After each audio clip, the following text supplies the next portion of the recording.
Stop feeling this shit, nigga. And we are live! Woo!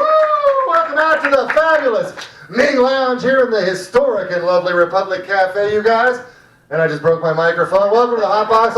I've now got a Freddie Mercury microphone, you guys. Don't stop me now. Please stop me now, you guys. Oh, I'm so sorry for the late start, but I was at home not reading the Mueller report, which I assume most people are engaged with actively right now. All right, that's fine. That just fell flat. I was expecting that. That's okay.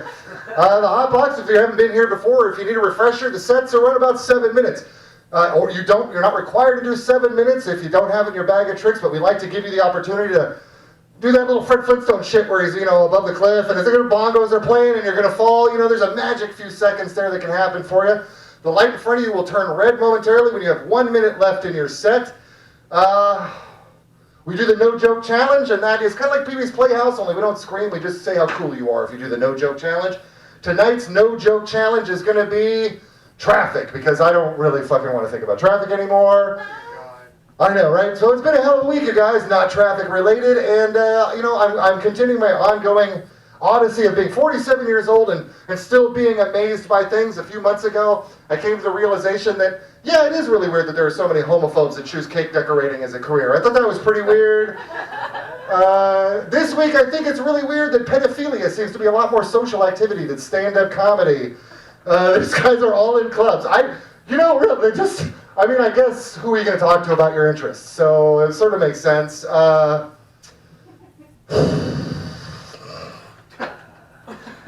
You guys, coming up to the stage is one of my favorite comedians in Portland. He's going to bring the heat to you guys. The heat's already in the rooms, but he'll take credit for how hot it is here, right? Let's give it up for our buddy, Mr. Brian Bixby, everybody.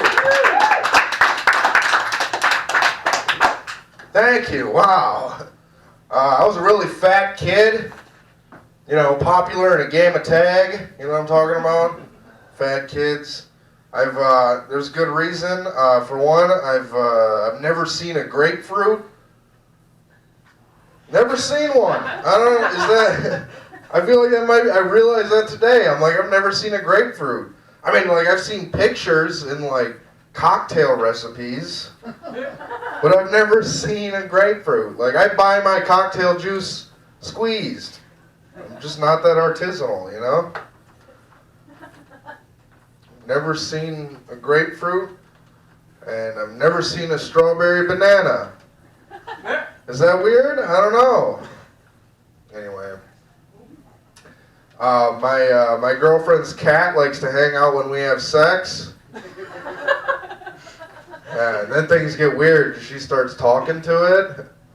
She'll be like, "Who's a little baby?" And I get confused, I'm a little baby. That's the way we do it. It's hot. It is hot. I sweat a lot during sex. I sweat a lot. But I'm a gentleman. When I'm finished, I wipe her down like gym equipment. That's how nice I am. It's considerate. I sweat so much during sex, my girlfriend wears a mattress protector. Is that any good? I don't know. I do. I eat pussy. Yeah, I do. I eat it. Why not? What do you have to say? I eat canine? I don't know. What's... What? Oh no. Oh no. We were just talking about a guy jumping off a bridge and everybody was like, yeah, that would be funny.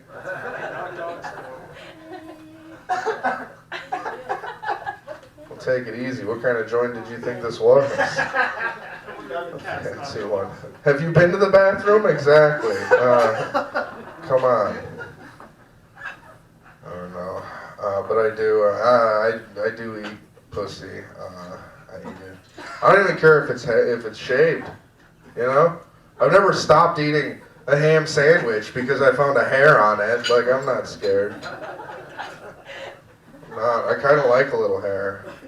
I like a vagina to be so hairy it looks like it's wearing a disguise, it's like an 8-year-old trying to take out a loan, That's what I like. I I like a pussy to look like a grown man. That's my favorite. Anyway. My favorite sex position? Facing west. That's what I like. I like to fuck against the spin of the earth. That's my favorite. You guys in? Whatever. I watch a lot of incest porn. Yeah. Not for the sex. I just like to fantasize being in a different family. That's what I like. I'm like, wow, both parents are there. That's so sweet. Look at that. It's nice. It's always like a middle to upper class family, you know? Nobody ever wants to watch poor incest. That's just, it's like watching real murder. Sad. All right. Is this not the crowd for this? What's wrong, guys? I like abortion. Yeah, there we go. Now we're clapping. I like abortion. I think, I don't understand if people who are against abortion, like, are you also against returning things you drunk bought on eBay? Like, that's kind of the same thing. People say dumb things like, well, what if that's a future president? Vote for someone else. I don't know what to tell you. It's a weird thing to worry about. They'll be like, you just want to kill babies. That's stupid. Who the fuck wants to kill a fetus? You can't even see the fear in their eyes, you know? Like, what's the fun in that?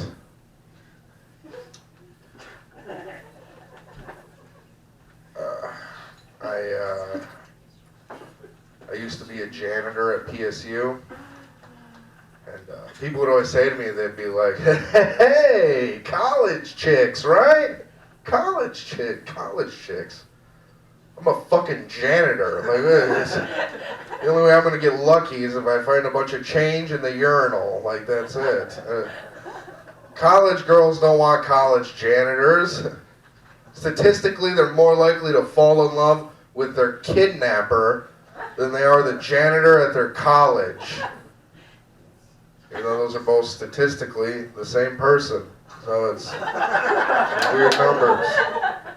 It's weird numbers. You know what I hate? People in shape. Fuck you. I hate you. Yeah, like I totally get why joggers are always getting murdered. You know what I'm saying? Always getting stabbed. Nobody likes you. They suck. I've been fat a long time. I blame it on my dad who raised me, and he let me eat whatever I wanted. His philosophy, what could go wrong? What could go wrong? That's when I shake my tits in his face, like, well, you can motorboat your son, that might be wrong, I don't know, maybe. Yeah, now milk me so I can go to school, how about that? That's what I would say to him. I don't know, it's rough being all fat and shit.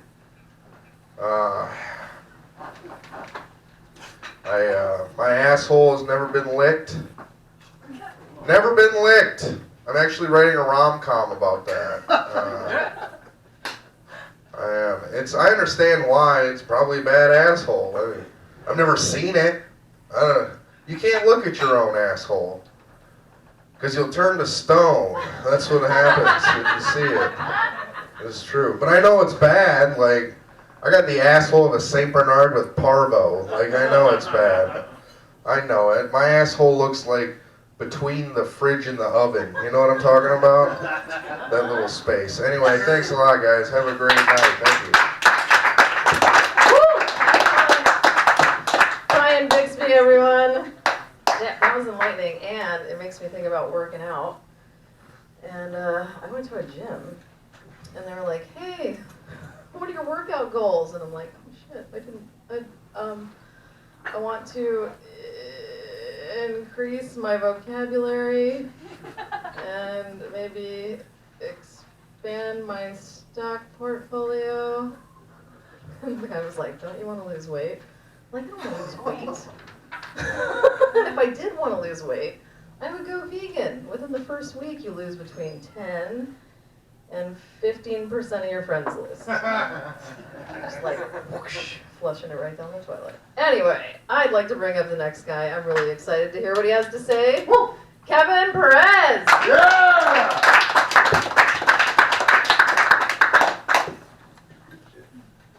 Alright, cool. Going to it. So I was talking to this girl the other day, and she was fucking pissed at me, and I was pissed at me, and I was pissed at her. So I just fucking let it all out. I was like, listen here. Okay, if you're not gonna respect me or my fucking mustache, you cheap fucking whore, you just get the fuck out of my life, okay? I'm a hardworking American. I respect everyone. There's no reason you should be treating me like this, alright? Alright, you're fucking freaking me out. And then she replied, she's like, I'm sorry, the ice cream machine just isn't working. I can't do anything for you. I thought that would hit so much harder. But I look at Dad fucking cracked up when I guess I should have yelled it. I don't know. It probably wouldn't help anything. I got a lot of drug problems. It's not my fault. I'm just cooler than you. But you know, it's like, it takes hard work to do this shit. I already destroyed like 2 relationships with girls, and like one with my mom, with my dad. But that one was a lost cause anyways, because I remember like the most vivid memory I have of my father when I was young. He took me and my older brother to go play soccer, and he wanted me to be the goalie, and then he kicked the soccer ball straight into my fucking chest when I was 7 years old. So I started crying, and then he called me a huge pussy for the rest of the day and yelled at me. So fuck you, Dad, I do drugs now. I don't know, it's your fault basically. But we fucking kicking soccer balls into kids and shit, douchebag. I don't know, I think about punching my dad all the time. There was one time, because I used to landscape with him, it was fucking torture, because me and him did not like each other, we hated each other. But he wanted me to hold the, okay, he yelled at me and like got me so pissed, I was heated. But he yelled at me and then he wanted me to hold the ladder for him while he went like 30 feet in the air to like clean a gutter or something. And I was like, I could just tip this fucking ladder over and kill this motherfucker. And like, I don't know, I remember being like 14, I should just do it, I should just do it. It's like, and then I was like, oh, there's like devils on your shoulder and like angels or whatever. And then like the devil was like, you should do it, man. He fucking kicked a soccer ball into you when you were 7. I was like, fuck yeah, shit. And the angel was like, oh man, come on, you don't want to make your mom sad like that. Which is weird, because my dad was like huge, like, he's like, honestly, he's like a good dude. Like, he's not like a dude that would go to hell. He's definitely done his best in life to be respectful and all that. But he's just a shitty father, you know, he just can't be good at everything. And like, I can't fault that for him, you know, because I did acid when I was like 17, and I was like, oh, I get it. They were just people, you know, they're not perfect. Why did I expect them to be perfect? No, my dad always had like the healthiest relationship with my mom, and like they have like a happy marriage. And me, like personally, I don't really believe in marriage or like being like connected with someone that long. But yeah, they're like the happiest people, and like they've always loved each other. I remember my mom asked my mom like, "Hey, when did you meet my dad?" She's like, "Yeah, I met him in kindergarten in Mexico." And I was like, "Whoa!" I was like, "Yeah, I don't know. I just knew I loved him." I was like, "That's fucking amazing." My parents are cool. They both, I think, I don't know. They're really big about the story. They joke about it a lot, but. You know, because I wish I had like a really hard upcoming as an immigrant, but it wasn't like that at all. My dad just snuck me over in his ball sack. It was super chill. Yeah, I was like 2 years old, and my dad's like, we're going to America. So I hopped in his nutsack like a little kangaroo, and he fucking sprinted across the border. I survived on nut sweat for 2 months. It was fucking crazy. It was a good time, whatever. You know, it's fucked up with all these things going on in life, like ICE deporting people and shit. It's fucked up. Can't deport me because I have papers. It's great. Oh, immigrants. That's what I'm talking about. I'm not one, baby. Born in the USA. Fuck everyone else. I also mean that, because I'm a fucking douchebag. What the fuck I was gonna say? Yeah, I think like if my parents got deported and I was like 16 and like, you know, I had like a bad grade in math, I knew I was getting my ass beat when I get home, and then I just get home and I see ICE trucks pulling off down the road.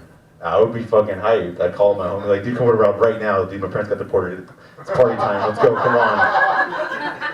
Dude, fuck my parents, dude. My dad would hate me, and then my mom would just like neglect me a lot. Like I had an older brother who looked kind of just like me, but he was like the way better version of me, and everybody knew it. And she liked to pick favorites, and he's like hot. Like I'll admit it, I would fuck my brother if I didn't know my brother or whatever. No, but he's like Latino, and he's got like a fro, like a perfect fro too, and like it's just great. He's chiseled everywhere. He's got like a nice big ass. It's fucking ridiculous. Got a fucking badonkadonk. I'm over here with my fat ass. I was like, damn, bro. What's it? Actually relates. The reason why he's so fucking hot is because when we were little, my dad fucking kicked a soccer ball into my chest and made me cry. And I don't know why, but with him, he chose to like guide him through sports and teach him like how it could like help your life. Because I don't know, what that says is like, yeah, by the time you can run, I was just fucking done. That's it. Done raising kids. I was like, fuck. No, my mom plays favorites. She flirts with him and shit, like grabs his ass and his chest, and like plays with his hair and like talks about how hot he is. I think incest like runs in the family or something weird like that. No, but she like totally wants to fuck him, and I'll just be sitting there with my dick hard, like, Mom, what the fuck? You're ignoring me, Mom. I don't know if you guys have these issues. Dude, it's fucked up because okay, my parents are technically cousins, but they're like cousins-in-law, so I don't know if that's chill. Because I don't know if you guys know this, but all Mexicans that come to this country are just like the most extreme redneck versions. Just in Mexico, they're just rednecks. Have you ever noticed like, I don't know. I was gonna steal his joke. I was talking to him about it and I was thinking about the shit he said, but yeah, dude, fuck Mexicans. First of all, I wasn't sitting out there saying that. No, he didn't say that. He didn't say that at all. He said, no, fuck you, Kevin. You dumb piece of shit. Oh, I got the light. Farrah was ending with that. Something. Anyways, I want to drop a new movie. I want to write, produce, and star in it. But I want to call it Home Alone 5. I supported my parents. That'd be cool. Maybe we could drop like Home Alone 6, Lost in Tijuana. That'd be sick. And then I end the set on a racial slur. So instead of Harry and Marv, it'd be like 2 ICE agents, and instead of them being the wet bandits, it would be the wetback bandits, you know?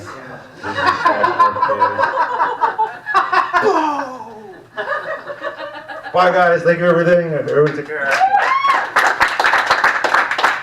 That's gonna be like the most clever, fucked up way to burn somebody who's like, I was gonna steal Boatwright's joke, but I realized I don't want to say the N-word tonight, so, you know, Jesus fucking Christ, man. Thanks for the clarification.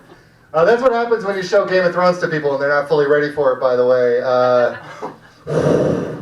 It's gonna be weird if Game of Thrones is what makes incest real, you know, like acceptable. Look, if you go on pornography, that's like the #1, I hope it's everybody else's suggested search, you know, incest porn, otherwise they're really reading my algorithms. I don't think people want to fuck their family so much as they just don't want to meet new people. You know? You guys, we're all mentally ill in here, I'm assuming. That's fine. You know, here's the thing. You can catch a diagnosis and not know what to do with it. Rapid cycling bipolar is, you know, kind of scary and depressing, but I try to look at what other people have going on and how they have it worse. And I got to say that unicycling bipolar disorder, which is the #1 cause of suicide and ankle injury amongst clowns, is actually pretty fucking depressing. Right? I'm not super into anal sex, but sometimes when I scratch my asshole, I moan like I'm coming. I don't feel like I'm alone in that either, by the way. Coming to the stage is somebody that I'm very excited to hear from tonight. We've been waiting a while to hear from her. Let's give it up for Miss Hannah S.K., everybody!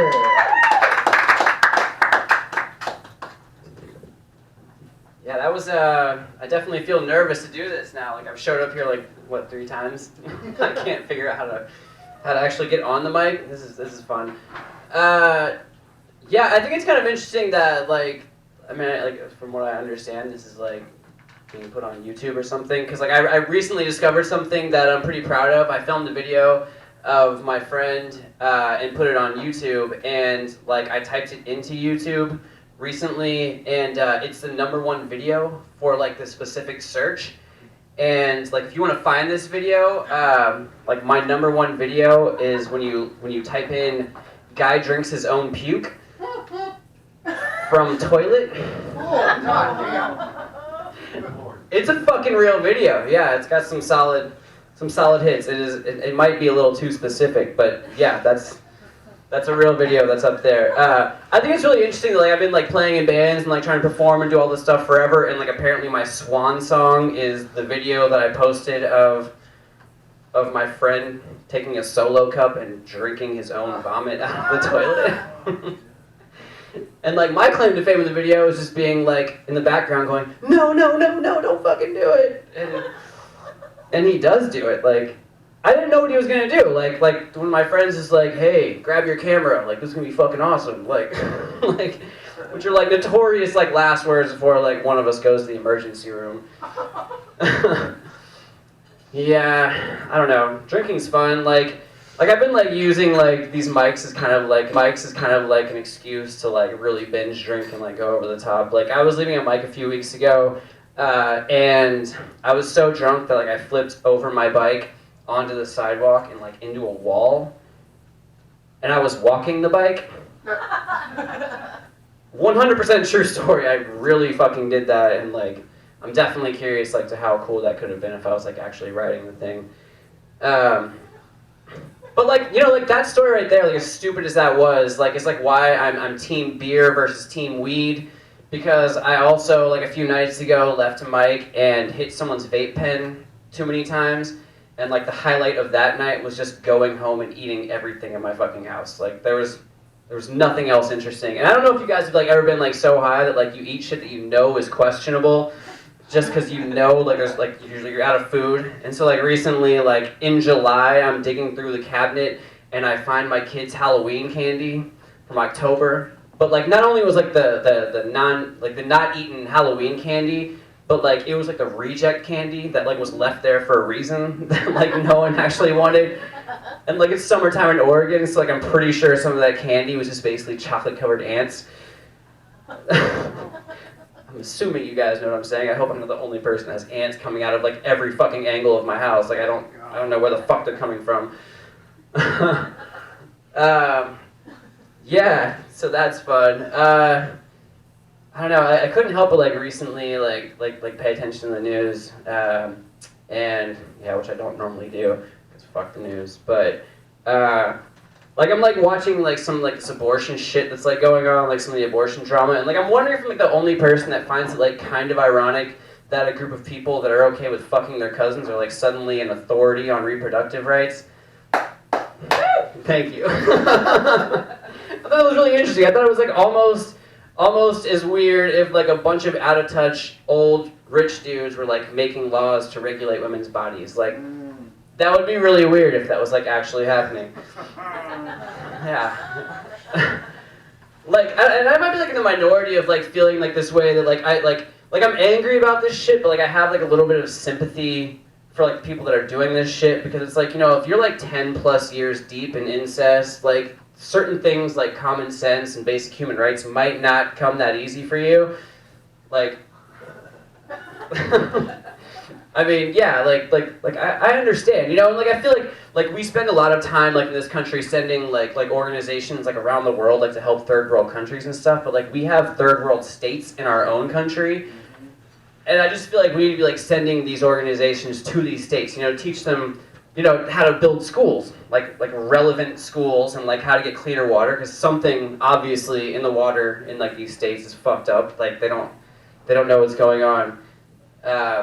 So yeah, I vote for that. Like I'm trying to get like a hashtag going on somewhere of just like, you know, hashtag save our or send relief to our third world states or something. I tried it. I don't have a huge presence on social media, okay, but I'm trying to get there. I have like a minute and some seconds left, but that's pretty much all I have. So I'm out of here. Thanks. Thank you. I have been waiting to hear what she has to say, and damn, that was awesome. It reminded me of my refrigerator, where I think of like, every time I go in there, I'm like, it's like the culture club. Because if you live with other people, you never know whose is what and where it belongs. Speaking of culture club, my 73-year-old mom said something to me. She said, 69. I'm like, what? And she's like, 69. What does that mean? What does that number mean? And I was like, you don't know that, God. And part of me was like, really wanted to say, I'll tell you when you're older. But we don't know how long she has, so I was like, I just better tell her. So I start telling her, and I'm like, okay, well, here's what it. I get halfway done. Don't even get to the clam jam. Like, and she goes, why would you put that in your mouth? And I'm like, rent? I know. I always try to upset her. For Mother's Day, I'm like, here's the director's cut of Mommy Dearest. It's a great movie. I think you'll enjoy. And she was like, I don't. And I'm like, try it. And she watches it. And she's watching Joan Crawford beat her child with a wire hanger. Whoosh, whoosh, no more wire hangers. And I'm watching it with her. I'm like, it's too late. Like 7 years, 9 months too late. And that is not how you beat a child with a wire hanger. I was like, do it like the rest of us. Hang in there, guys. We're gonna get there. We're gonna get there.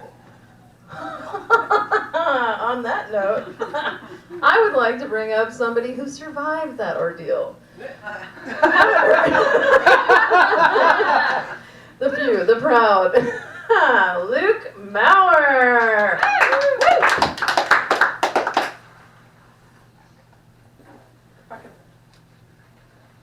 Hey, what's going on? I am what they call a nerd. That's me. That's how I identify. Always has been. For a long time growing up, I was real proud of that fact too. Because we were going to take over the world, right? It was going to be awesome. It was going to be awesome. Then it happened. Yeah, I don't know if you noticed the world lately. It's not going so great. It's really kind of a shit show. The whole nerds taking over thing. Yeah, no. Like it turns out, we were so good as the plucky underdog types, and then turns out to actually get some shit done, you gotta do more than play with technology and be afraid of women. That's not enough. Doesn't cut it. Cause yeah, we had intentions, we had good intentions. We saw things were fucked, and we came up with ideas, and we were like, aha, the internet. I know that's gonna change everything. And it did. Changed the world from one where the media is run by, GE and News Corp into one where the media is run by Google and Facebook. Whoop-de shit. I don't know. That's if the house was on fire, so we added Wi-Fi, right? Just so you can tweet things like burning to death, lol. Fucking up. Let's see. Gonna go far lately. One way you can tell this is that I have let this whole situation go in a pretty serious way. I gotta know, she didn't seem to care if I shaved, and then I was like, okay, I'll stop and see what happens, and then now what happens is apparently that I don't get sideburns right. They end up in the wrong place. I look kind of like if a Lego figurine with sideburns drawn onto it. In the wrong place. I don't know. We're gonna figure something out. But yeah, it's a little weird to me still that I've got a girlfriend. That's not a thing that's been true of a lot of my life. When I was growing up, as a teenager, my parents just didn't bother having any rules about having girls over in the house. Because they also didn't have rules about time travel, right? Or securities fraud, right? They didn't have rules banning orcs from the house, right? You don't gotta have rules about everything, that's the point. That was not a concern. Basically, I'm like empty forest. I'm tall, and I have no game. That's... Okay. It's a pun, it's a little risky, I get it. But yeah, no,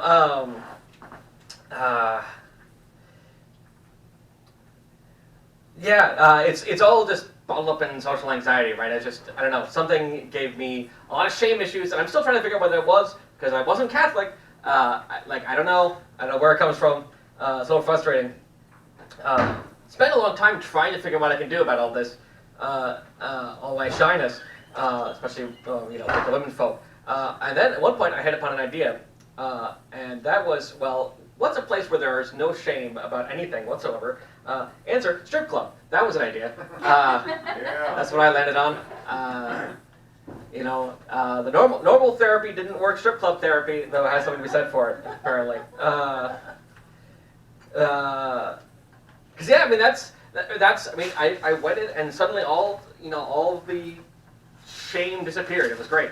And I was even. It took me a couple tries, but I was finally able to ask for a private dance, which is weird because I wasn't ever able to just go to a dance and ask for a dance, right? I took salsa classes trying to figure all this shit out.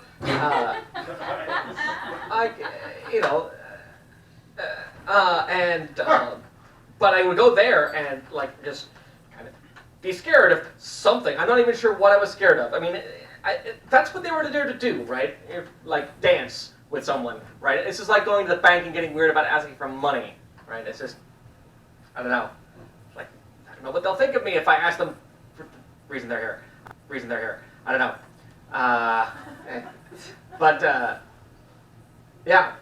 So then, I find myself at a strip club one day and I managed to ask. And so what that means is that what I could not ask was, hey, let's dance the salsa. And it turns out what was within my capability was to ask the question, please take off your clothes and grind upon my person. Like that. Why not? I don't know. I mean, there is a difference there, but the difference just makes me feel weirder, and that's that money was involved. I don't know. I'm raised socialist. I don't believe a lot of nice things about money, but apparently it helps me in these situations. But really, I think it's just that it was so transactional, right? It was just no expectations on me anymore, right? It wasn't a skill I had to be good at anymore. It was just to make it worth her while. I couldn't disappoint her as long as I forked over cash and then didn't grope her, right? I never got any good at salsa, but my not groping game was on point, so that I could figure out. Yeah, no, I mean, I never really got any good at any of this. The fact that I have a girlfriend tells you really just one thing, which is that someone finally asked me for my number. That's how that happened. Best part is, it turns out she wasn't even hitting on me. That was all in my head. She really did just want to go see some comedy sometime, but I didn't know that. So it turns out if you got no confidence, just being wrong will do in a pinch. It's very nice. All right. Thanks everyone.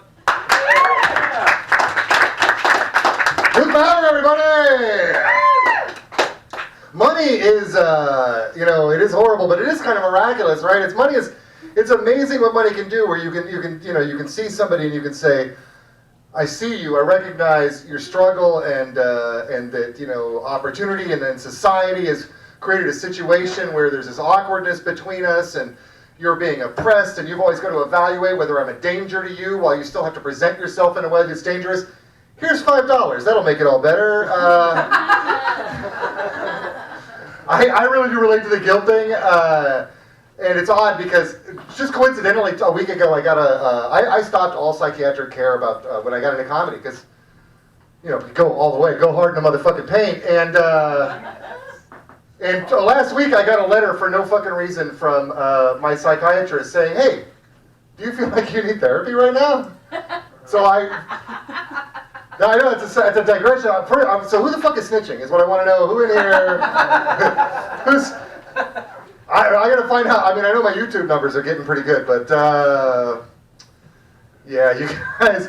It is weird though, because what would I talk to my shrink about? What I talked about when I stopped going was it was a futility to it. I said I'm guilt. I feel guilt. I've guilt about other people's experiences. I feel a responsibility for things that happen to other people, and it frustrates me. It makes me lash out in anger.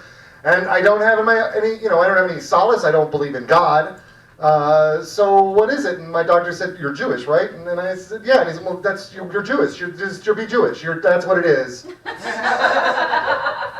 God is dead, and you're still responsible for everything, and that's fine. You guys, it's working out for me pretty good. Here on Friday night at an open mic. Let's give it up for our next comedian who is also here on a Friday night for an open mic, Mr. Chris Knutson, everybody!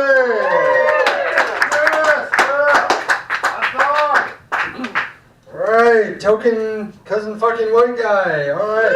I feel like it's been So far we've had a goth chick, we've had a Mexican, a Jew, a nerd. We could make like the best sequel to The Breakfast Club ever. I mean, it's... No, I am a white guy. I look like this. You look at me and you say, I know who he voted for. Gary Johnson. Looking this way is not easy. I get profiled too.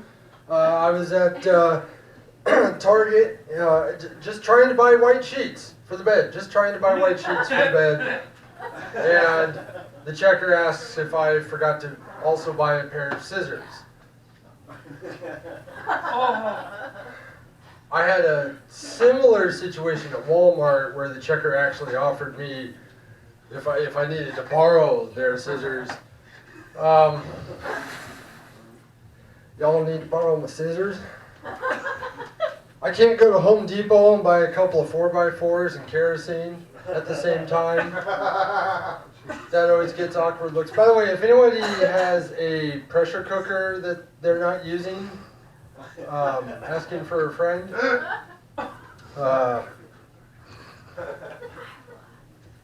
I recently got a new girlfriend, been going out a couple of months now, and yeah, another hostage crisis, successful. Let's see, they usually last about 3 to 6 months, and then we see how much of my shit I lose, or whose room I'm gonna rent now. But she's not really a gamer, but we're into she wanted to play video games, and now I come from the era where you ate a mushroom and you got bigger. And now she's got like some Knights and Goblins game with jewels and gems and treasures and all this. I didn't know now you have to be like an accountant and keep track of shit. You gotta do math. You gotta be good at science because you're putting spells together and shit. This is too much work. I just want to eat the flour and start shooting out fireballs into my dick, jumping in and out of pipes. That was easier times back then. Let's see what else. There's been talk of strippers tonight. I had a stripper fall off stage on top of me once. Now, normally that would not be such a bad thing, except for she weighed about 300 pounds. She racked her shins on that little bar at the bottom where you put your drinks, and her tits smacked me right in the face because she put her hands on my shoulders. Now, what made it even worse is this is my first time at a strip club, so I thought this is part of the act, normal. Strongly disappointed when it hasn't happened the other 400 times I've been to a strip club. I did see a stripper get fired off stage mid-song. She was, how do you say it? Tweaker. She was skinny enough to hide behind this mic stand, and she was just sort of walking around the pole waiting for people to put dollars on the stage, and then she started to do jumping jacks. Now, somebody who weighs about 98 pounds with sores all over their bodies doing jumping jacks does not get the proper reaction from the crowd. I saw a couple of guys pull their dollars back, which I'm pretty sure you're not supposed to do. Let's see what else. Oh, shit. I need to apologize for the U-Haul parked out front taking up 2 spaces. If anybody could point me in the direction of the nearest federal building, I'll get it moved as soon as possible.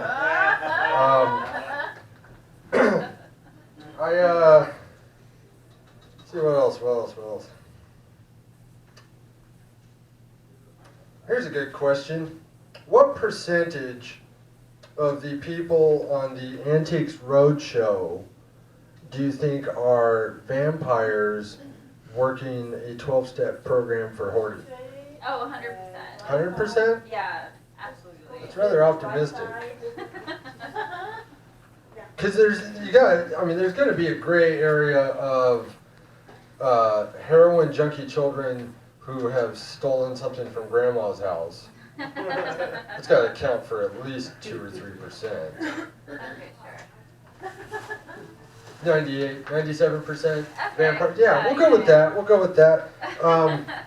I've done a lot of research on that, sitting at home watching the Antiques Roadshow. I just picture like a vampire who's just been collecting shit for 500 years in his castle, which maybe it's not a castle, maybe he's like moved into some, like Boca Raton or something, down in Florida or whatever. Big house, goes into a room and he sees all that crap that used to be like on a cool pedestal in the castle and now it's not, so maybe we should get rid of it, and he goes on the Antique Roadshow. My sponsor says I need to downsize.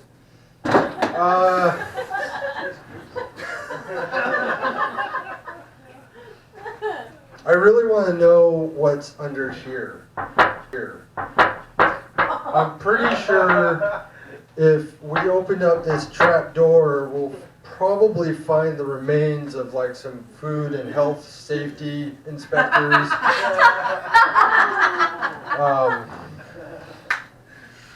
Possibly whoever's blood splatter is behind this wallpaper. That might be an option. And my last joke of the night is I really dig the Christmas lights. This is what happens when Asians watch the Griswold family Christmas. See, you end on a high note. You end with your best joke. You gotta make sure that you get the biggest laugh at the end. That's how it works. That's why this isn't working, and I will go back to drinking my Pepsi. Have a good night.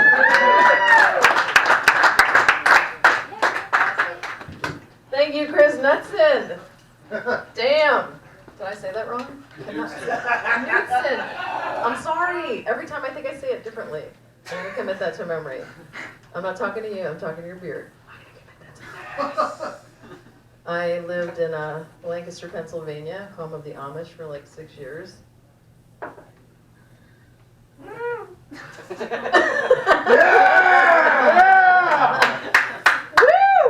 Yeah, that's pretty impressive.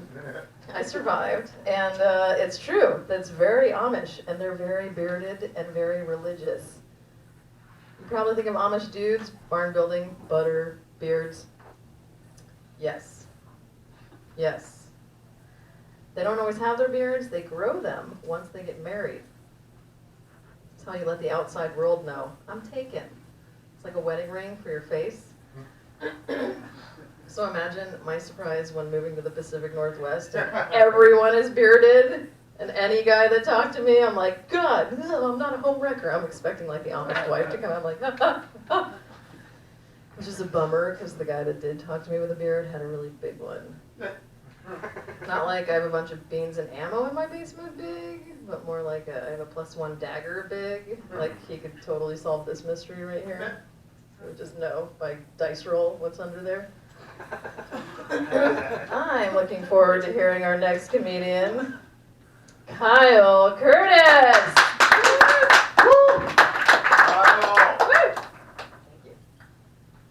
Thank you, Amy.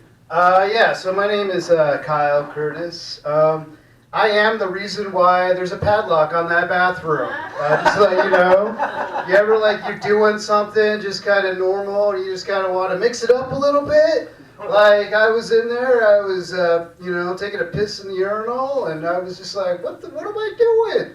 What, am I peeing in a urinal like a moron? And so I just started peeing everywhere, all over the place, and now it's padlocked. So you have me to thank for that.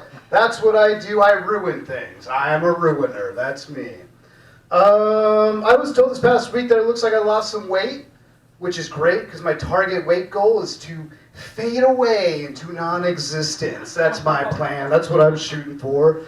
I want to weigh as much as a ghost without actually being one. I look like I should be like the poster boy for Body by Cocaine, which would be great if I, did cocaine.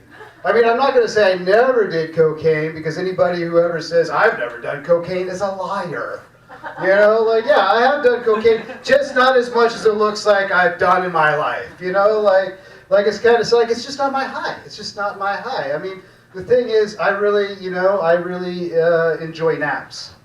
That's the thing. I mean, people say oh, everything's so much better on cocaine. Sex is better, dancing's better on coke, partying's better, bonfire at the beach. Nobody's ever said naps are better on cocaine. No, those words have never been uttered, okay? So I really like naps, and like they're just kind of my tang. You guys heard this term? I was sitting at the bar here at the meeting after Mike, or maybe not, I don't know, maybe just because that's where I like to sit, is here at this bar. And like these two women were sitting next to me, and one of them orders like a tequila and Sprite. And she gets her drink, and she's talking to her friend. She's like, oh yeah, tequila and Sprite, that's my tang. And I'm like, what? You know, is this like a Gretchen Wieners, like, oh, like fetch, you know, everything's so fetch, you know? And I'm just like, what the fuck? And I like, you know, I had wet mouth, you know, like my, you know, brain's like, don't talk, don't say anything. I'm a white dude, nobody's asked me my opinion. My mouth's like, oh, I'm talking. So I'm like, hey, did you just say that's your tang? I've never heard. She's like, yeah. And I'm like, I've never heard that. I've always just heard that's my jam. And she's like, well, what's your jam? And without a moment's hesitation, I said, space. Worth it, just for the look and the walk away. I mean, there's that book, like How to Win Friends and Influence People. My book's going to be like How to Alienate and Off-Put People. I think I'm on a good track for that one. Oh shit. Anyway, so what was I saying? Oh yeah, naps. Love them. Don't like cocaine. Really like naps. It's weird. I've lived in the Pacific Northwest all my life, and I've never done heroin. You know, it's like I feel like that would be more my high. You know, for my 40th birthday last summer, I was like going to treat myself to shooting up some heroin, and I got talked out of it, and I'm disappointed because I think I got talked out of a really nice nap.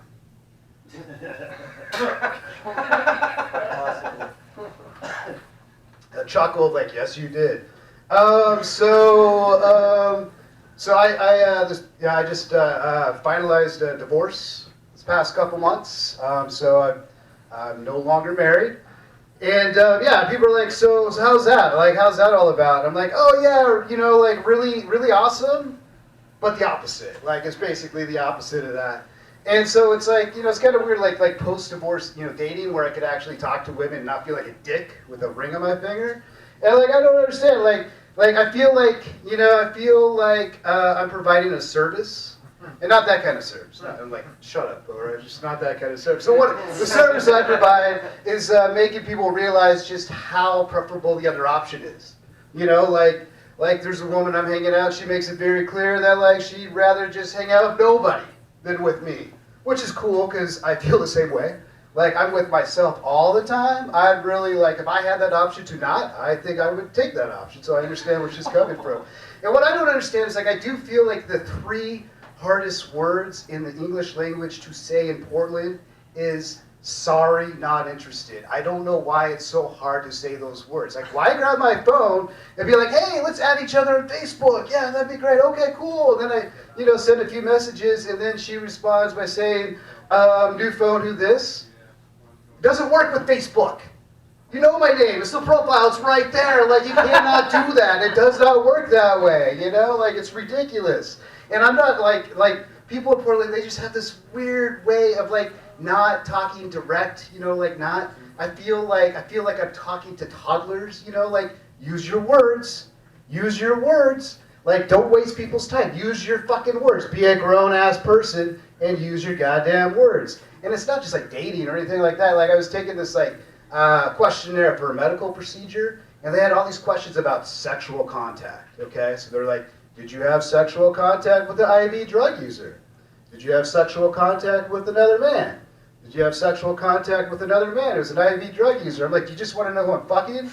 Is that it? Like, why? I mean, I know you can't ask that. You can't be like, did you fuck an IV user? But you could also like, did you have sex with another man? Did you have sex? Like, sexual contact, I don't, like, no, I didn't have sex with that gay junkie, but like, the tips of our dicks did just kind of, you know, raise against each other's, you know, like two ships passing in the night, you know, like does that count? Does that count for sexual contact? You know, I asked the guy working at the clinic, and I was like, I'm confused. What does this mean, sexual? Like, you know, I asked that question, and he's like, oh, use your best judgment, I guess. I'm like, thank you for nothing.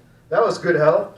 No, I didn't do that. I did not. Like, it's really like, you know, like as a comic, you lack an inner filter, you're kind of glib. You end up inadvertently being an asshole when people are just trying to do their jobs. Like I was getting a haircut at Supercuts, and like I was getting my hair washed, and the woman's like, so what kind of shampoo do you want? And I said, oh, the gluten-free shampoo. And then she left for like 5 minutes. And she comes back and she's like, I'm sorry, I looked at all the shampoo. We couldn't find the gluten-free. Like, yes, because that's what I wanted to do. I wanted to consume the shampoo. It's going on my hair. Jesus Christ.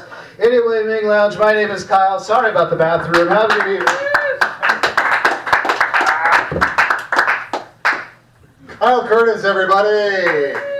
I like that he plugs the Don't Fuck Me set with the demonstration of how he can't get a microphone into the mic stand. That's really seals the deal. Gotta make that point. Gotta make that point.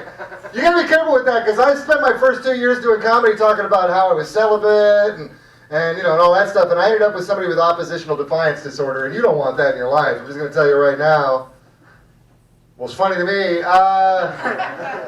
We're living in interesting times right now, you guys. We're living in interesting times. There's a lot of they always say that if you want to learn a lot about a society, you look at their work. You look at their works of fiction, and the fiction will actually tell you more about what's going on, because the powers that be don't control the fiction, right? The fiction history books matter, but comic books don't. You can get a lot more truth out of the fictional representations of a culture. For example, we're obsessed with superheroes right now, you guys. We're obsessed with them, and it's because it represents an abstract reality. We live in a world not so much of superheroes. We live in a world of supervillains. And they're disappointing supervillains. O.J. Simpson is a supervillain. He is. We know he fucking did it. He's walking around. It's like the Joker, man. You think everybody's like, oh, did the Joker fucking do it? Is there any doubt? No, we fucking know he did it. Donald Trump is Lex fucking Dumb Luthor in the fucking White House. They're all fucking supervillains. We are living in that world. And I'm Batman. I'm not rich, so I need you guys to hook me up. We all know why Batman's powerful. Help the motherfucker out. There'll be a bowl out here at some point, all right? You guys, coming to the stage, our next comedian. He's going to do something I didn't do, hopefully, and let's make you guys laugh. Let's give it up for Ernest, everybody! Woo, Ernest! My sound!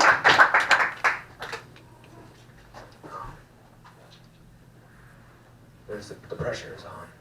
No, I actually thought it was pretty cool. Your hair on the side. It's long on top, short on the side. Do you ever get a hair design? Like hair tattoos? No. No. Has anybody has gotten a hair tattoo? No, really. So I'm the only asshole. Alright. So I used to get the star signs, probably like middle school. Yeah, you feel that? The star signs? Yes? Yeah, I was that dick. No, man, I started shaving my head about 3 years ago, but when I used to shave my head, I would go to a professional.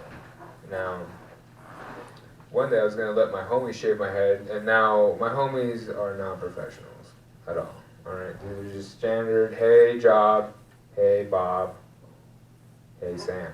Alright, very standard. Now,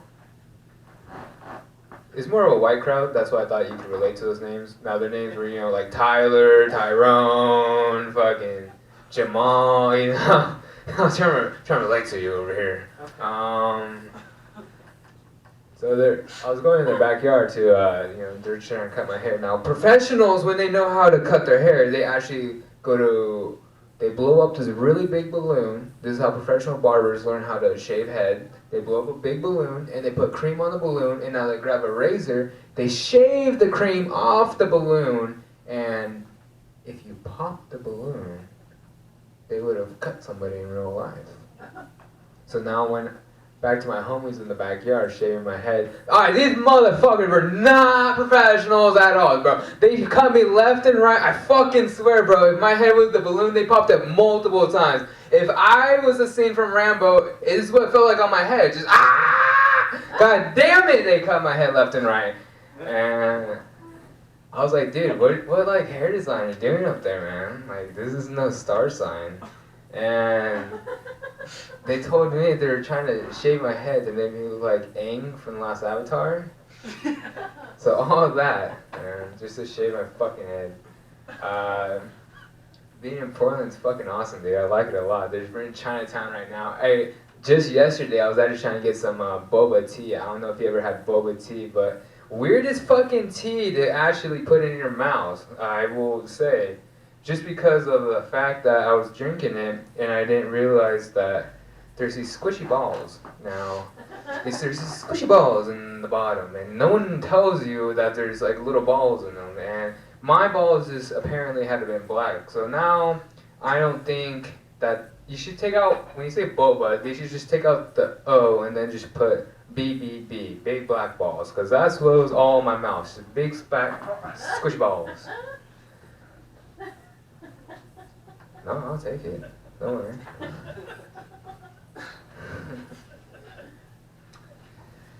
I really like big black squishy balls. Or just leave it on that. No, you can't leave it on that.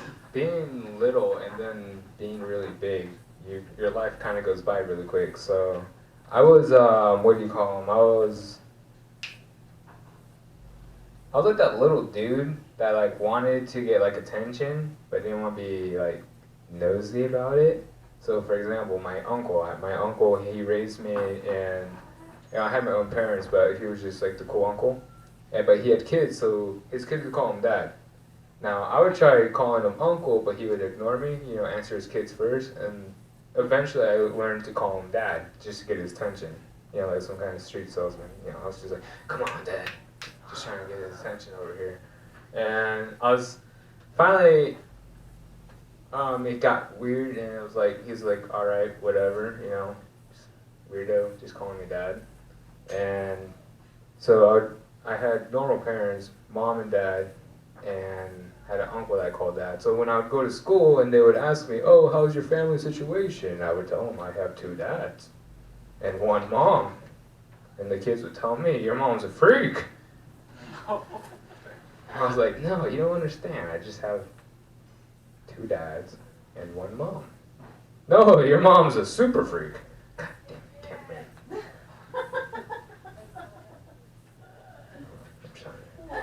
it, can't win. Chinese food. Let's go with this fucked up stories. Anybody want to hear, alright, you got a lot of scrapes on your hand. I don't know why. Fought the police. You fought the police. Fought the police, alright. Ah, damn it, I don't have any finding the police stories. I do have almost went to prison for 10 years for pussy. You want to hear that one? Yeah. Alright, that was fucked up. The things we'll do for pussy. No, man. It's the stupid young things. I'm glad I kind of went through it too. It gets the young, like, stupid mentality out of you. For anybody that doesn't know, there's like 2 women in here, but young guy qualities are angry, possessive, and third one, I'm gonna let the crowd design. What's the third one? What is it? Horny. Horny? Horny. Oh, it goes away? He's like... But anybody that doesn't really fucking know, possessiveness, that's a real, like, guys will lock up their chick in a trunk. That's how possessive guys are at that age. Young guys. Hopefully they get out of it, you know? Like, back to the guys that knocked me into my head. Cops. So I'm in this big black SUV, right? It's my mom's SUV. I just stole it for the night. You know, I just got my big ass, like, 5-foot bong, and you know, I got a bag. I have an ounce of bud on me. I'm about to go pick up this chick, cause she was like, "Hey, we should smoke sometime." And in my head, I was like, "All right, that means pussy." So I stole my mom's truck. Fucking had a lot of bud on me. And I got in an altercation with the cops by, apparently, bud, you can smell it outside the window. I have to end it there. It is a long story. Good night.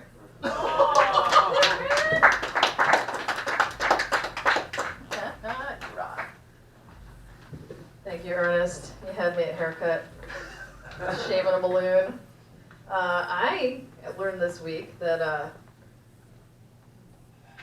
Bang Bros is not a haircutting tutorial. I was like, oh. I thought I had some game, but those girls. It took me like 2 hours to learn a few moves, and I was like, holy shit. Like, saying, they're not fucking around. I kind of have a deflated, inflatable woman approach to sex, like, And after watching that, I was like, you know what? Plagiarism's not cool unless you're copying porn moves. I was like, I'm gonna steal a lick from some of these gals. So I narrowed it down to my favorite. Do you want to see my favorite porn move? Yeah. It's a floor show. We're taking it down. Hold tight. All right. I called this one. Is this why everyone cheats on me?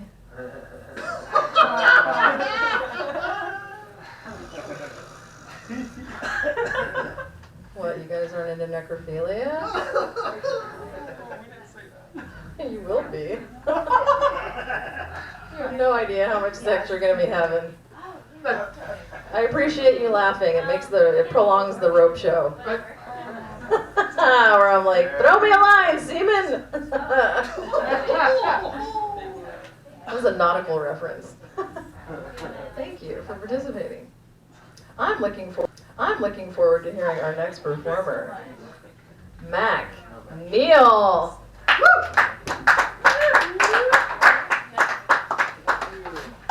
Hey, I know this guy. What's up? I know this guy. Went to school together. Holy shit. That's forever ago. You get it. All right. What's up, guys? I avoided a physical altercation today. Avoided a fight. Means I won, right? I learned two things. If the person's arms and legs are smaller than their stomach and they're drunk, climbing trees could be an issue. Also learned that you can indeed call an Uber from a tree. So shout out to Brandon, 4.98, saved my life. And, he even followed the notes perfectly in the little pickup notes. I was like, don't be confused with Oak Boulevard. I'm in an oak tree. Man, I've been trying to change my life lately, change some things. You ever feel like you just keep abandoning your goals like loved ones in a house fire? Anybody? Oh, is that a little too dark? A little too dark? A little too real, maybe? I don't know. But yeah, man, they're just banging on the window as I'm walking away. Just like, you said we were going to start exercising. You said you're going to eat a vegetable. You said you were going to stop smoking. And then I just flick the cigarette away and watch the fucking house burn to the goddamn ground. That was good. I have children, as a matter of fact. Yeah. I have 3 children. I'm 23 years old. You do the math there. I did not subtract my penis in time. Yeah, didn't subtract that in time. Didn't pull out is what I'm trying to say. I mean, that's obvious. Look at me, I fucking look like heroin Jesus. You think this guy pulls out? No, definitely not. Yeah, you gotta do that, man. You gotta pull out. You gotta fucking get out of there before the levee breaks, you know what I'm saying? Fucking avoid the flood, dude. No, I love my kids. I love my kids, they're great. If you think I would give up my kids for anything, well, let's talk numbers. What is that, like a Subaru Sportage? I mean, save yourself an Amber Alert, buddy. No. I was at the bus stop the other day, and an older lady called me a butt munch. Just trying to wrap my head around that. Was that an insult or an invitation? You know? Yeah, I went there. I'm looking to kick a diet, son. Yeah. You know, just to if there's no one in the room above the age of 70, but just if you know that Mac's game. Mac is game. No, I'm just kidding. I'm married, actually. I'm married. I've been married for a little over a year now. Me and my wife love each other so much. We know we're never going to break up because we both hate paperwork. Absolutely hate that shit. Sounds annoying to me. No, my wife's pretty cool. She's kind of weird though. Like, she needs to fall asleep to like gruesome murder podcasts, you know? Like, that's not a little weird? Like, you have to slumber like a comatose infant to grisly depictions of murder? Are you guys mad that I put the baby in a coma? Is that what's going on here? No? I'm just saying, I have kids. The whole phrase, slept like a baby, bullshit. They don't sleep. Coma baby, though. Coma baby's getting that REM, son. Coma baby's getting that REM. Coma baby's getting that deep, critical condition sleep. Nah, that was fucked up. That was fucked up. I admit it. Okay. From a small town, small country town. This guy knows what I'm talking about. Banks, Oregon, one street town.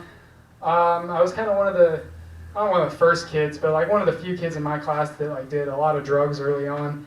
And this guy also knows what I'm talking about. Yeah, you know, I would do like fucking crazy stuff, you know, like coke and shit, and they'd be like, "Whoa, you do coke? You must be edgy." And I'm like, "Nah, just sad. I don't know how to farm, and I get tired of staring at cows, so I'm just gonna do some lines and yell at them for loitering." You know how I know farmers don't do cocaine? It's because every day there would be a headline in the news like, "A mass herd of cows were slaughtered by a bunch of farmers for, quote, their condescending fucking looks." Yeah, no, small town doing drugs, it's fun. You know, you have parents that don't really know what that's about. So like my dad one time walked in on me doing coke and he was just like, "What the you think you're fucking cool? You think this is what you're supposed to do? Why don't you snort that whole bag in from me right now?" I'm like, "Fucking Dad, no." It wasn't on the agenda already. Oh, yeah, I like to go to a lot of parks with my kid, do, you know, fun family activities. And it's fun. I've developed a new game with my son. We can get like other kids involved. It's called How Long Are You Gonna Look, sorry, I should say get other parents involved. It's how long can you look at your phone until you realize that I've abducted your child? You know, how many times are you gonna swipe right before you realize I've swiped your kid? Yeah. No, I wouldn't abduct them. I would just give them some funny shit to say to you later, and you're like, where did you hear that? It's like, no, maybe you shouldn't be on your fucking phone. Interact with your kids, damn it. Do that. Anyway, me and my son had a fun little thing at the park actually the other day. You know, I was playing with them, you know, I had to run and chase one of my daughters down, came back, and he's like, "Dad, these older boys said that him and his girlfriend have been fingering. What's that about?" I'm like, I don't know how to tackle this one. It's, they've been fingering? Like, it's a plural thing? That's weird. No, I mean, that's cool. At least, you know, 13 knows what he likes. I mean, that's, you know, I applaud that. That's good. It's basically aggressive pointing, I think, is what they've been doing. Just aggressive. They just... And he's like, "What, so," and you know, he's a smart kid, so he's just like, "Wait, so then I could say, like, I want to punch you, I could say I want to fist you?" Yes. Like, no, normally people ask to be fisted. Consent is key, my son. Consent is key. 20 seconds, what do we got here? Nothing? Good. Everyone have a good night.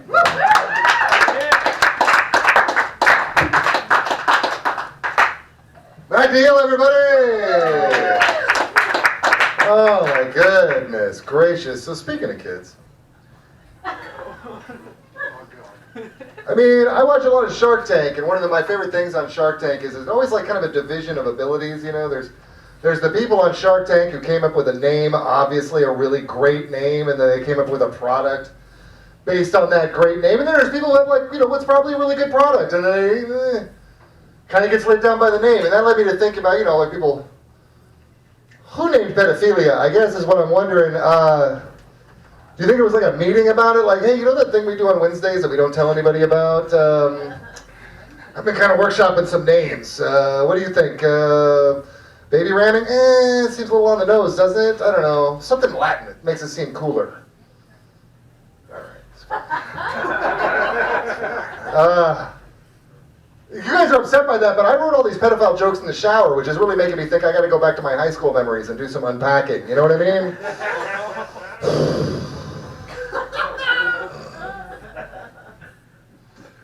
You guys coming to the stage is somebody I am very glad to see this evening. She's one of my favorite human beings in the whole fucking comedy scene in the whole fucking wide world. Let's give it up for my friend, Miss Jamie Paxton.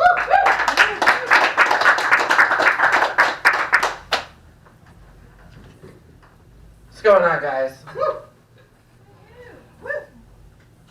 So I've been thinking, if you can look at the world and you can't make an argument for genocide, we probably can't be friends.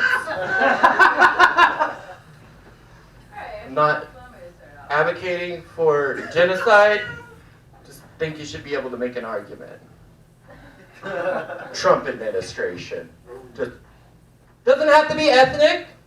I'm not talking about burning people or concentration camps. I'm talking about killing people that put people in concentration camps. Yeah. I'm a little pissy. Yeah, I don't know. Anyway, I gave up driving. Stresses me out, gives me anxiety. Riding the bus gives me anxiety too. Especially that white guy with the do-rag and the FUBU sweatsuit. Looking at me like I have identity issues. But the good thing about giving up driving is at least I'm not running into risks of killing somebody with my car. I don't want to be lumped into another group with Caitlyn Jenner. Google it. Google it. I hate that bitch. Speaking of me killing people, I know how I'm gonna die. Oh, relax. I'm a very happy girl. I'm also a very clumsy bitch. I live in the upstairs loft of my house, and my bathroom is in the basement. So when I go to the bathroom late at night, I carry this not suicide note. So inevitably, when my partner finds me sprawled out at the bottom of the stairs, foot caught in the dog gate, she won't have survivor's guilt. The note says, I told you this is how I was gonna die, and you insisted I live up there anyway. Hashtag not suicide. Hashtag murder. That's right. I'm a 40-year-old white woman. I use hashtags inappropriately. I have bad days. I went to Starbucks the other morning, and before I could even get to the fucking counter, this lady was like, hey, did you used to work at the 7-Eleven on 99th Street? And I'm like, no, that wasn't me. And she said, are you sure? And I'm like, well, I did get my balls removed. Pretty sure that's not where my memories are stored. Who the fuck forgets they worked at a 7-Eleven? Like, I think the only way you can forget that you worked at a 7-Eleven is like a lobotomy, like some eternal sunshine bullshit. It's just like burnt plastic cheese, that smell stays with you forever. Fat 40-year-old men shoving sausages down their throat covered in plastic fucking cheese. People work at 7-Eleven because they need a paycheck. People shop at a 7-Eleven because they have a hole in their heart. I don't know what shape the hole in your heart is. Mine, box wine, and Hostess donuts. I'm not better than anybody. I don't know. What else do I want to talk about? What do I have on here?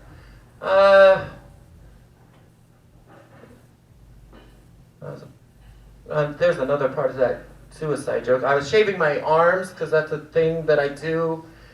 Trans women are the reason Gillette made that short film bashing cis men.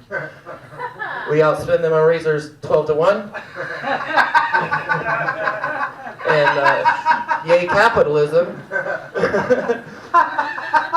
I was shaving my arms a while back and I cut my wrist, and my brain is fucked up, and my first thought was, I wonder how many trans suicides were actually just shaving accidents.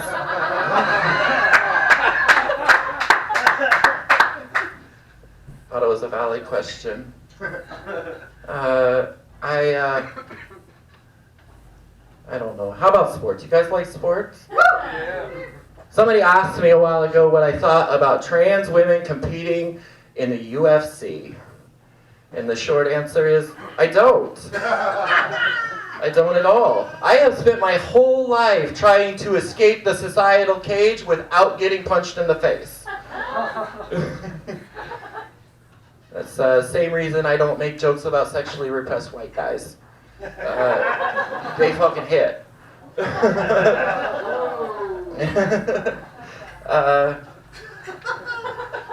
Yeah. Fucking, another case for genocide. Fake woke white women. Jamie, you're so pretty and passable. Like, bitch, I have a mirror and 2 eyes. Yeah. Did you not realize that you just negated your sentence by saying it? They can die. I'm just kidding. I do love them. They're very sweet to my face. I'm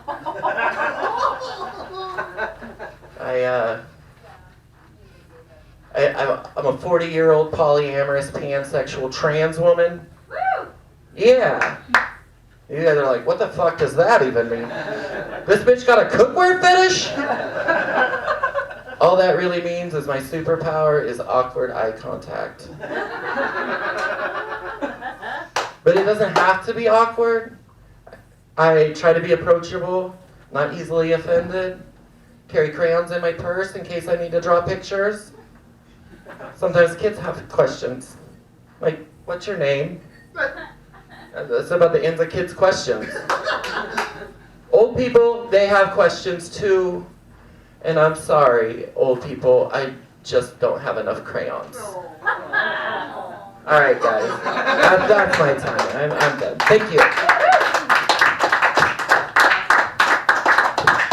Miss Jamie, everyone. Damn, I like this. This is good. I was just going back to the bangbros.com.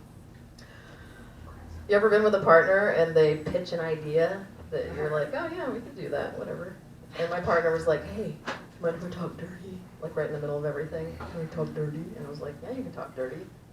And he looked like a Pez dispenser. He was like, really? And I was like, yeah, let it rip. And he'd never been able to just fucking unload it on someone. So it was like all sentence structure abandoned. Every participle dangled. It was like I was just in this hurricane of swear words and blah, blah, blah, and I don't even know what, cunt this, putting this here, and out directional, and I needed like a navigational, like triangulate the where is this going. And then he stopped talking, and I was like, oh shit, I'm supposed to participate. And I didn't know what to say. I'm like, well, where do you even fucking learn how to dirty talk? Where do you practice that? Where do you fucking practice dirty talking? I go to a dog park. And I like run up and I'm like, get over here, you fucking bitches, you stupid bitches. Get your fucking nose out of his ass, get your nose out of his ass. You're really gonna do this? You can do this? Get over here, you teeny weenie. Get over here, you teeny weenie. And I'm like, oh, sometimes we go dark side. So I'm like, yeah, okay, I'm gonna humiliate him. And I'm like, you're fucking bad at math, get over here. Take my underwear, shove it in his mouth, like, like, why can't you be like your sister? And then the owner was like, excuse me, ma'am, could you please get your underwear out of my dog's mouth? I was like, it's all fun and games. Till a white lady stops you from putting your underwear in your dog's mouth. I would like to bring to the stage our next comedian, Robert Manel. Hey, what's up, guys? How you doing? Good, yeah. All right, cool. I'm into it. So, let's talk about this. I've been realizing it's kind of hard for me to get laughs because I look like I have your daughter. Yeah, that works if you can see me. Yeah, yeah, I'll take delayed laughs too. Dude, I already forgot my next joke. Holy shit, what the fuck? That usually never happens. There we go. Does anybody have dogs in here? Dog owners? Yes. Hell yeah. She's the only one? Or how about you guys? You guys can't afford dogs. I can see it. Oh. No, I'm just kidding. You guys look fun.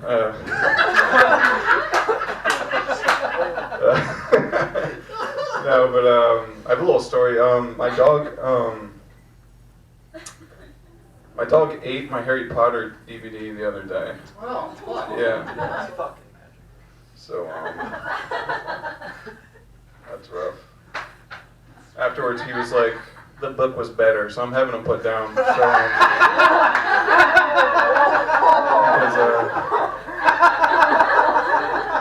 because that's a waste of a talking dog. You know what I'm saying, guys? Anybody with me? All right. There we go.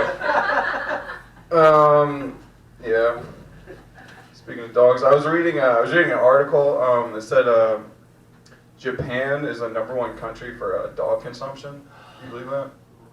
Yeah. And then I kept reading. Sorry, I've been drinking. I'm gonna be honest. I kept reading, and they said that they're gonna change their slogan to "Hello Kitty, Goodbye Puppy," and I thought that was just insensitive. So you guys are right for not laughing at all.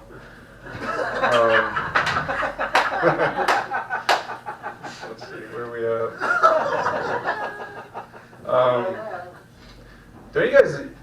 Don't you guys hate when like a dog starts humping your leg, like a stranger's dog or a friend's dog? You know, I figured out how to get out of that. Just push back. Just push back. All right. The dog won't stop, but you'll be asked to leave. So that's a good rule to live by, I think. Yeah. Been thinking about my look in general. I know I don't look like a comedian. I look like I should just be like holding a crowbar or something.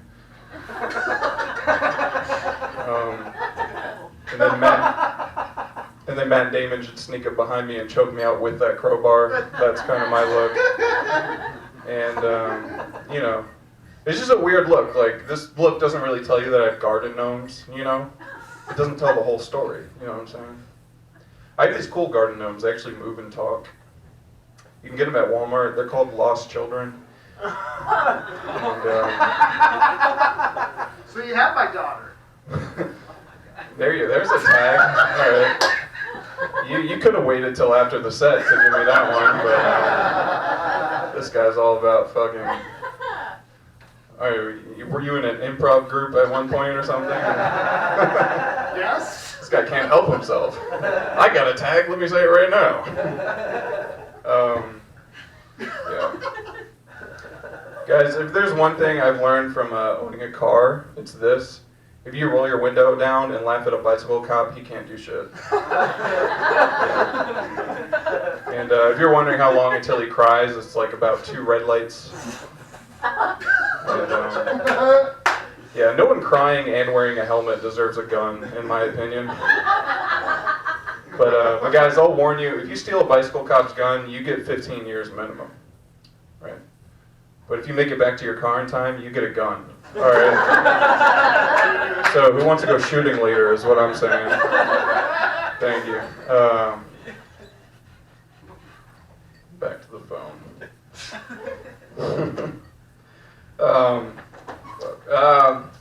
Yeah, I've been thinking like when it comes to stand-up, getting people to laugh, it helps to be like kind of a sympathetic character, have like a sympathetic story. And well, who I am basically as a character is like I used to be a baseball player. I always wanted to be a baseball player, right? Oh hell yeah, I will take applause. Yeah, and I know you're thinking like, okay, so why should I give like an ex-baseball player my sympathy? I'll tell you this. I hold my high school record for a number of girls I couldn't get up with. And those girls hold the high school record for a number of people they promised not to tell, but did anyway. And this, has anyone noticed that this has been going down gradually the entire time that I've been up here? It started up here. No one cares. All right. There we go. Fucking genius. Yeah, but believe all women. That's the punchline to that joke, which no one remembers anymore. So yeah, but I'm talking about the Me Too movement, right? That's taught a lot of men some very valuable lessons, including me. Like, you know, like consent is like absolutely, you know, like necessary, you know, in all situations. Whether it's like a kiss on a first date, you know, massaging a friend's dog, you know, leapfrogging senior citizens at the roller rink. It's all, really? Nothing? Was that not a funny enough image? I don't know. I have no idea what the fuck to say next, but I have 30 seconds left. Let's do this. One time I got beat up pretty bad, guys. Got jumped. What I learned from that was I can beat the shit out of a baby seal. Sounds way too much like I can beat the shit out of a Navy SEAL. I call that joke, don't drink in SeaWorld. All right, peace out, guys. Thanks. Oh. Here, Robert, have a cookie, man. I feel like you need a cookie right now, man. I do. Sometimes you need a cookie, you know, low blood sugar. You guys, Robert is absolutely wrong. First of all, sympathy is the anti-funny. All right, sympathy is not funny, which is why Robert is actually a good comedian, because he didn't bring up the fact that he is a homeless comedian, right? That's a very sympathetic. Homeless gang! Here's the thing, Robert, no, you know, there's a lot of sayings, man. Let's say, Robert, yeah, homeless in the streets, but he also shits in the streets. He sleeps in the streets. He does basically homeless in the streets and then everything else out of necessity in the streets. I think it's funny, though, is that Robert does jokes about abducting and molesting children, but the only thing that's probably going to get him banned is that he says he does it in Walmart. So, welcome to Portland, everybody. Thank you. You guys coming to the stage. He's our penultimate comedian. Look it up. Coming to the stage. I'm really glad to see him because I'm going home soon. And also I'm expecting him to be very funny. He's got a funny beard. He's got a real sexual energy to him. I think we're all going to get laid tonight, you guys. Let's give it up for Mr. Alex Needles. Thank you for that warm welcome. Oh, that's nice. Been told like a rapey vibe. I've forgotten that a little bit. Like when wearing a wife beater. What's up, guys? How's it going? Have you ever seen comedy before? Yeah. Yeah? Okay. You're just like astounded at everything everybody's saying. Your mouth has been agape this entire time. Do you like it? Is it inviting? It's very good it's very conducive for this stand-up thing that we're doing here. You're from the backwoods? Yeah? East County. East County? I'm not from around here. I'm from Idaho. Yeah. You guys ever been to Idaho? Yeah. That's fun. Yeah, man. Things are a lot different like when you get to be in like Portland or Seattle. You know, like the people are a lot different. Like they like to do different things for fun. Like go to like a farmer's market and like sample some cheese from a goat that was addicted to grass or something like that. Yeah. But like in Idaho, what we would do for fun is we would just get an old car tire and we'd light it on fire and then fight. You ever do that? It's fun to do, dude. It's fun. Yeah, man, from Idaho. From a poor family in Idaho, small town. Like, my family was so poor that during the wintertime we could only afford to heat one room in the house. That's why I thought it was called the living room. Yeah. But like, back then, man, the order of the day was margarine on 99-cent bread, man. That was like Thanksgiving, you know, breakfast, lunch, and dinner. Not a lot of nutrition, right? But like, I'm 5'11", you know? Like, look at my hair. I grew this from nothing, dude, you know? You guys know what 23andMe is? Yeah. Yeah, I went and got it done. It came back 99% corn. 1% African.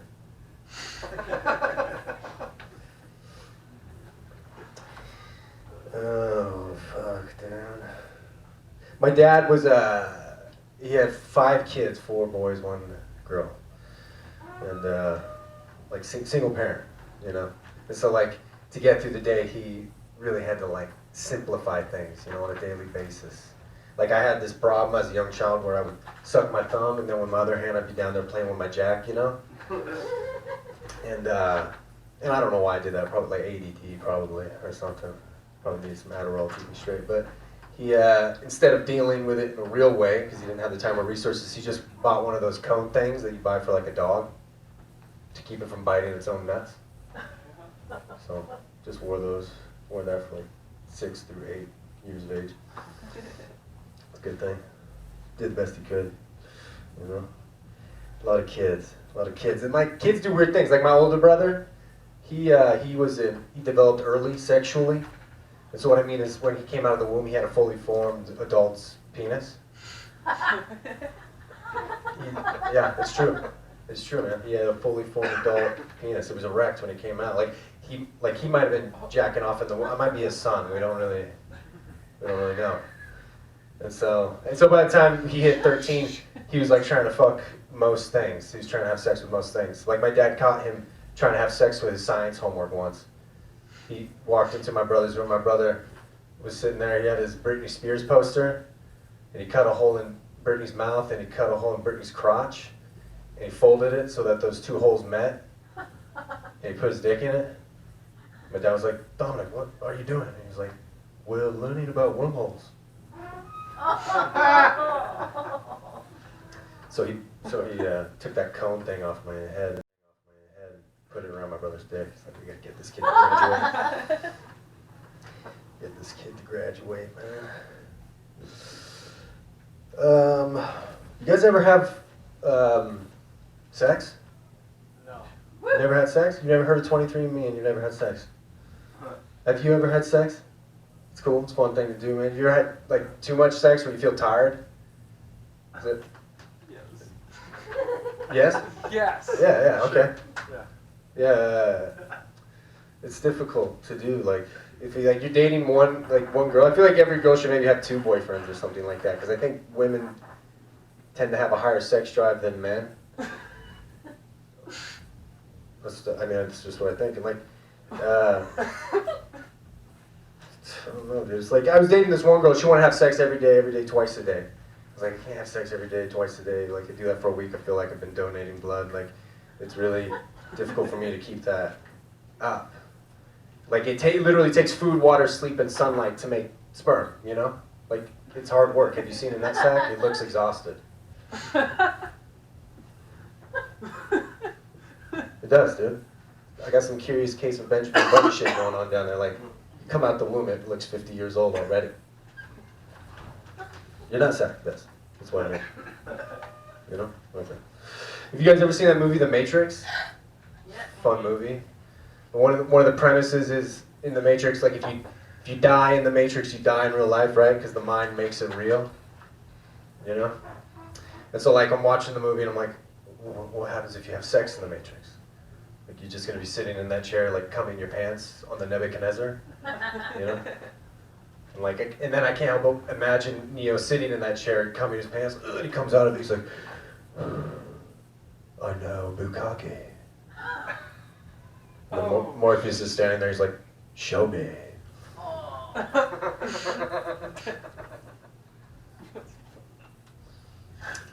Yeah? That's fucked up? Is that fucked up? I don't know.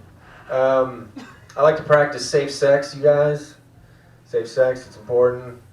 And so like I was dating this girl, she liked to be choked when you make love, she liked to be strangled. And so me being the person that I am, I went out and got CPR certified. You know, it's a good thing.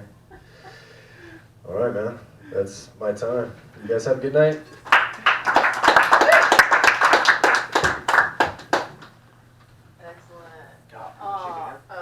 Thank you. Alex Needles, everyone. I'm going to bring up the next guy soon. And the term fake it till you make it came up in my memory recently where I'm like, fake it till you make it. Like, it can work. I mean, I'm trying right now. Technically, it's just lying. But it's really fun in the medical industry. Anytime I have a friend that's in a hospital or something, I just kind of like pick up a clipboard and just like waltz into somebody's room, and I go up to them over there, and I gesture, and I'm like, I'm sorry, sir, but it turns out your legs are haunted. And they're like, where? And I'm like totally possessed. And they're like, And I'm like, that's not the bad news. Our insurance only covers one exorcism. So, which is your favorite? Really? Nothing? Alright, fair enough. We're gonna work on that. I would like to bring up our last guy, Casey Marcus. Woo!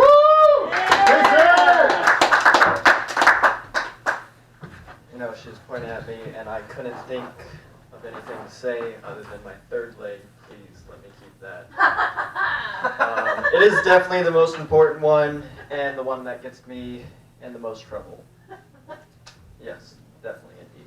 I mean, you guys know that, right? We're all dudes in here. Apparently, other than the two girls, my apologies for that. So, I'm 20. I have a kid. That was mainly for my laughter, not yours.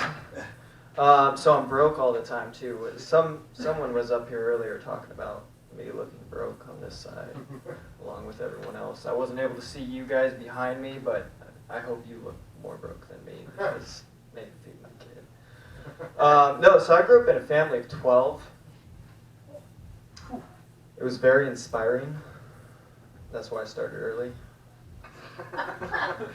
But, yeah, no, not really. I started early because it was a mistake. But so was I, because I'm number 12, you know. Again, inspiring. I always am told that it's a bad thing to laugh at your own jokes, but I'm surprised I'm not just laughing up here the whole time. I know they're bad, but I could just dream that I'm a bad boy, and somebody laughed at that. No, it's great, it's great. I'm going to pull out the phone now that I probably left on the, yeah, there we go. No, I did write down a little bit of something. So this right here reminds me of middle school. Any of you ever attend middle school? Yeah. I dropped out. No, I'm just kidding. I didn't drop out of middle school. I dropped out of high school. Had to. It was a bad situation. But middle school, have you ever done a debate with another kid? I did. It was really awkward. I didn't prepare at all, and the kid was in a special class. And that's when my parents told me I was changing classes. I get it. I'm glad he did. Yeah, no. But no, yeah, that's how it feels up here because, you know, you come up here and you're nervous and then you do a great job and then you move classes and, you know, you're trying to figure out why everyone's laughing or if they're clapping at you or if it's with you or if you're all alone in the world.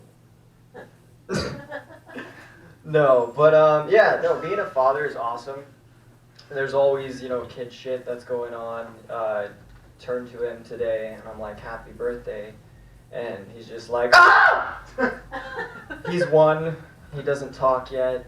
It's fun, though. It's fun. He had frozen yogurt for the first time. You should see his face. You should have. Great experience. Never gonna have to regret that, at least. So if you don't have a kid yet, thank God. No, I'm just kidding. We were talking a lot earlier about, you know, metal coat hangers and that stuff. You know, I wish I thought of that ahead of time because I'm not prepared. No, I absolutely love my son. But yeah, no, coming from a family of 12, I'm somewhat prepared for it, but, you know, you're never prepared until it actually happens. No, but so I moved out when I was like 15, 16, somewhere around there. I forget, because, you know, when you move out early, you pretty much just go get fucked up all the time. This guy knows. No, but, so I mean, I've been with too many parties with so many friends, and I haven't been blacked out yet, and it's my 21st birthday in a few days, so I'm going to try and get blacked out. But, yeah. You're definitely going to get blacked out, don't worry. Yeah. But I lost, you know, I had a punchline for that, and then I remembered I don't fight, so it just didn't come. But I did. Anyway, long story short, that's pretty much the end of my material. But thank you guys for coming out. Casey Marcus, everybody, let's keep it going. Oh my goodness, you guys, and that has been another fabulous round of hot boxing, you guys. As I am wont to do, I will leave you with a quote this evening that is inspirational and motivational to me. They say that love is the greatest weapon of all. Bullshit. Martin Luther King had love in his heart. Kennedy had love in his heart, didn't do anything with it. I've got love, and I've got guns, and I've got scimitars. The Reverend Jim Jones. Good night, everybody! I'm a card, flag around the line, bust you in your jaw, fuck them all, shoot you through your cross, put that on my mom. I'm a scum gang nigga, hustling's all I know, all I know. Represent the gang, they thought up, I don't give a fuck where you at, nigga, thought up. Represent the gang, they thought up, I don't give a fuck where you at, nigga, thought up. Represent the gang, they thought up, I don't give a fuck where you at, nigga, thought up. Represent the gang, they thought up, I don't give a fuck where you at, nigga, thought up. Let's do this shit for real. Come on now.